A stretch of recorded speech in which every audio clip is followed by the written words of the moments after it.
Dünyadaki her qanday hodisa hergiz yakki emas. Her qanday yüz bergen, yüz beradigan hodisa ve vaqalar çoqum ikkinchi bir tarafga bog'lanishlik bo'ladi. Bu bir qonuniyat. Tabiat dünyasida shunday bir qonuniyat, ham jamiyatda ham shunday bir qonuniyat. Çoqum bog'lanish yakki holda bir hodisa o'ttirib chiqmaydi. Şangaldagi namoyishni bugun siz shunday tasvirlayapsiz, men emas. Genişvan efendi özünüz dediniz. Men emas, Lukan efendi hazır özünüz dediniz. Şangaldagi namoyish chet el kuchlari qolsa, qaysi chet el kuchlari? Bu sizga ma'lumdir, bizga noma'lum ekan. Qaysi chet el kuchlari qolsaldi demak, dunyoda yakka hodisa yo'q. Yakka vaqa hodisalar yuz bermaydi, hammasi bog'lanishlik bo'ldi. Bugun shuni aytamizki, Şangaldagi namoyish chip bilan to'xtab qoldi. Xo'sh, qaysi chet el kuchlari buni to'xtatib qo'yganda, Rais Xi Jinping, Genişvan bayonotchi efendi, Lukan efendilar to'xtab qoldi. Uning sababi nima?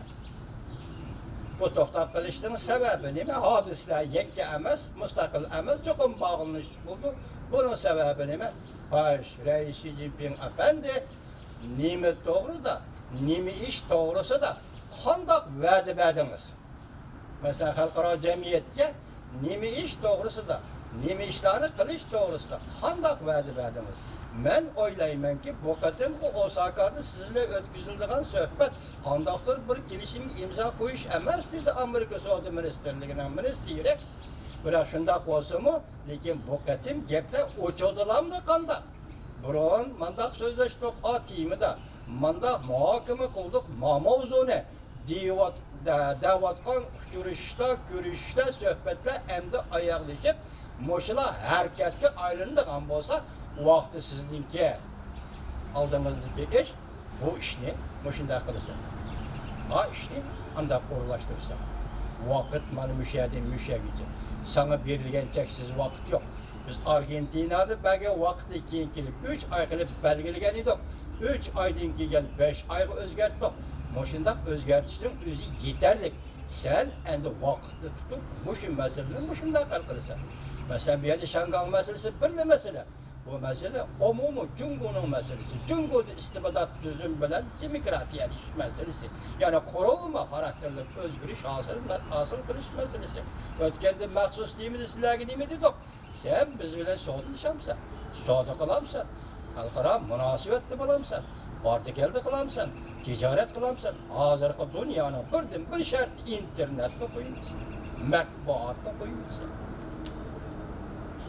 Şundan tahlilchilarning dedi, Cumhur bunda qiladigan bo'lsa, masalan internetda qo'yadigan bo'lsa, matbuotda qo'yadigan bo'lsa, Cumhur kompartiyasi shu hamon halok bo'ladi dedi. Mana Şangaldagi bo'lgan namoyish isbotlab berdi. Şangaldagi yuz bergan namoyishni Cumhurning matbuotlari bir jumla eg'iz qilib xabar qilmadi. Bir jumla eg'iz qilib xabar qilmadi.